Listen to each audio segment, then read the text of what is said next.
Welcome to Hà Long. Hà Long phát sóng còn là làng. Hey, thì lại hiện Model Village.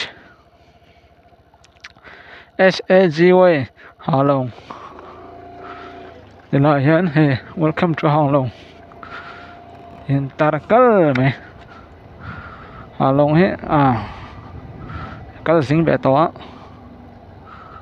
Mà cho video rồi cho tuna lak mình anh chọn video vui thì nó tur video anh chọn vui thì nó tur nhá mà sau khi làm bằng cho sổ tỏ luôn à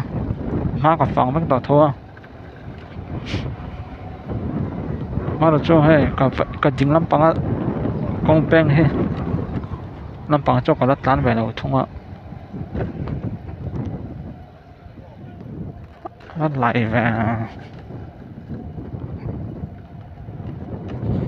cả công trả cả cắt vẹn cả tiệm là phát lâu này không hey này họ là forest check forest range complex check cái gì à họ lâu hết không điện tắc mấy nhá mà cả phòng lại in rằng bắt đầu con nhá thì in rằng in tầm cỡ như in lụa hậu nên anh nói nè thì sợi tay trên anh tầm mỏng rằng trên bè lòng phật là mặt lán vậy hà long bao cả con chế độ rất mệt phật bắt mày này khóc mày môi khu tự lại con bazar này hà long bazar semua lại hotel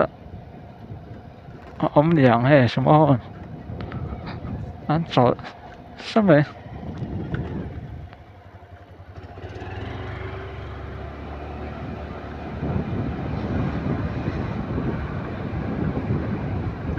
đến đó mày ha có suốt trip ông là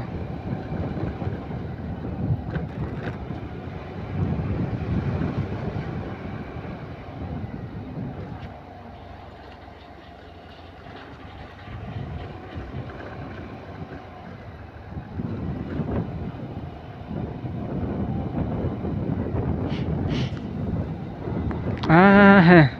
cả con he lại phải chụp khuôn khuôn mang cả bằng thì po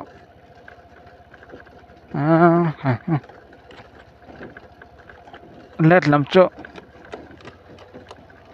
phur ống nghề mấy ha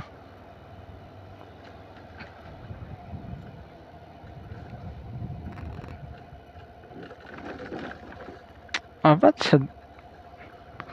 sao vậy mà là má cái lại vẫn serang mấy chỉ thua cái nào phải serang mấy nè cả con ha tán sẽ ống nó tụ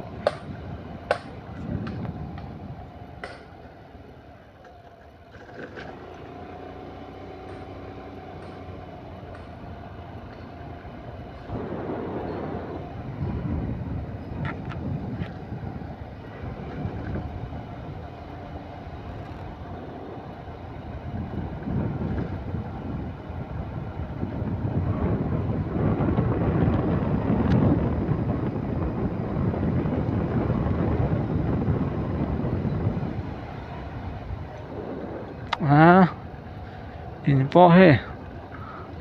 làm sang ông tập phố mày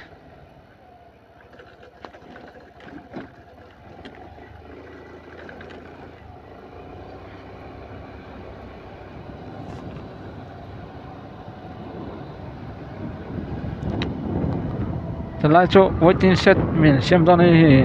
vợ về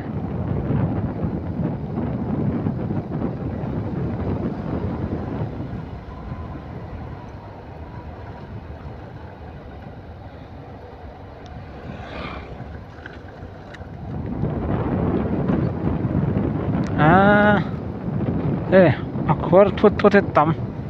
hop mày tàn chắc cái gì mía đâu lẹp pel tít mấy tiếng à ha tìm lâu nè mày nhau chú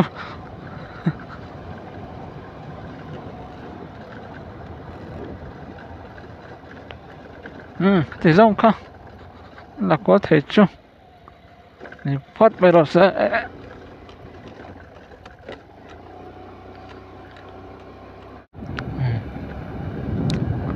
cả đủ tóc tọ thấu nãy hệ lên giống anh hắn là lèng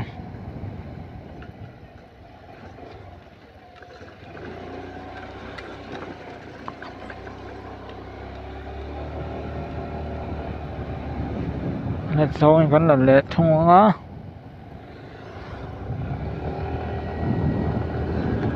từ lái phê cho nườm tao cái này hay mám chụp xem không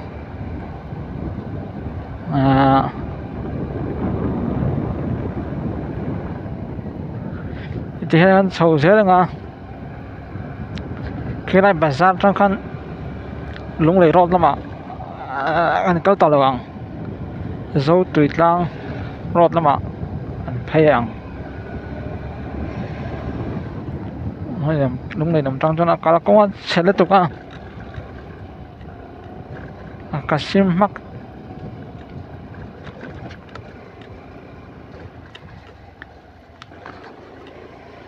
má pa ko soi to video ma sa khan he tilai ka din ne ka din na he ma na kom pui kan nei la hindi ho kan than in ne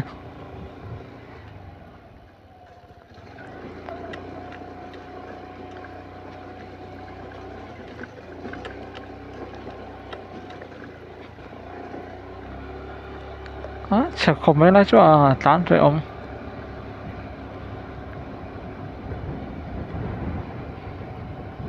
làm cho hay là về để đây mà thì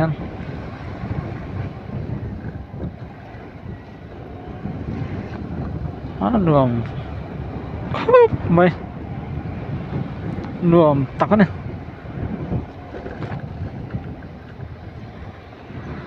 mày phong khung lồ cho là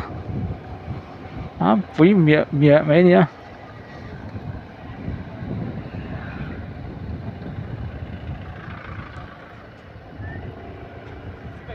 thì làm cho làm về là thùng á thì làm bằng hết quả con hết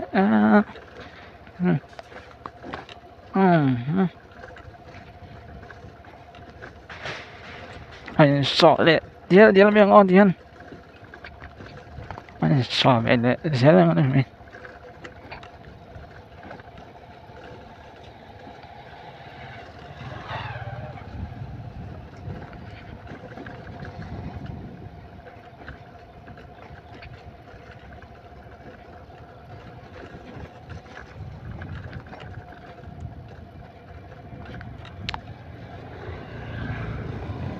helmet anh không bị lâu tắt mày helmet here chalo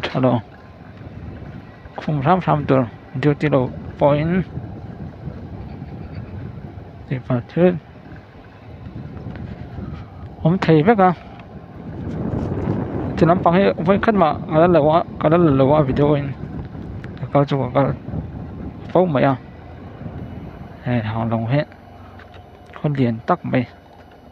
anh ấy thì hiện làm ra họ hiện dấu tuổi lang anh xem chọn trang bụi này nè mình đào tạo chọn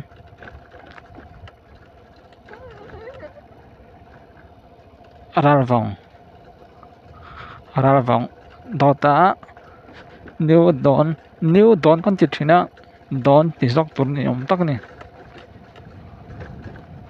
chọn này chọn mình chọn dấu bọc thì làm trong thế là có tỏ mẹ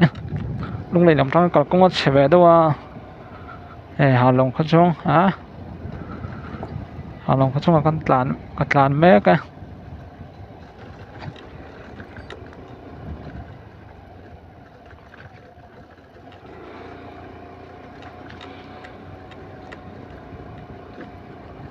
Còn con nó vẫn sẽ tỏ về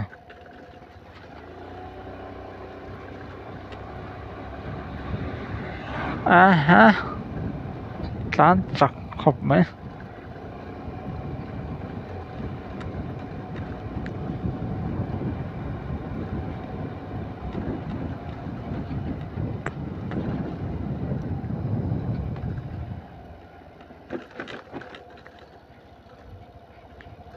thì nó bằng với ý nó tắm khóc mấy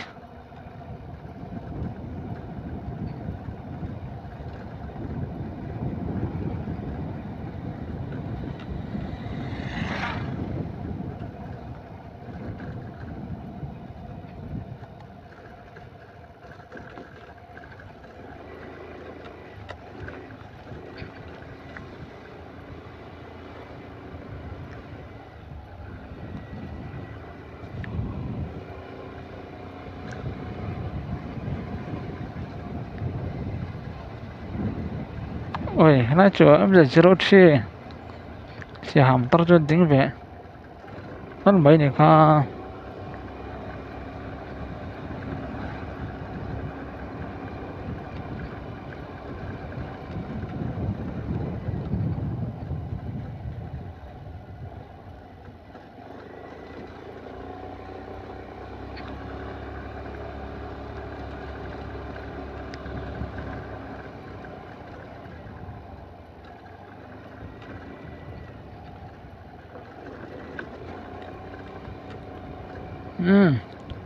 cái tỷ trọng cái hàm lòng cái chung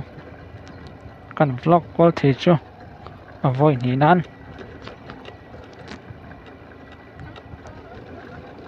là phát mấy rồi xem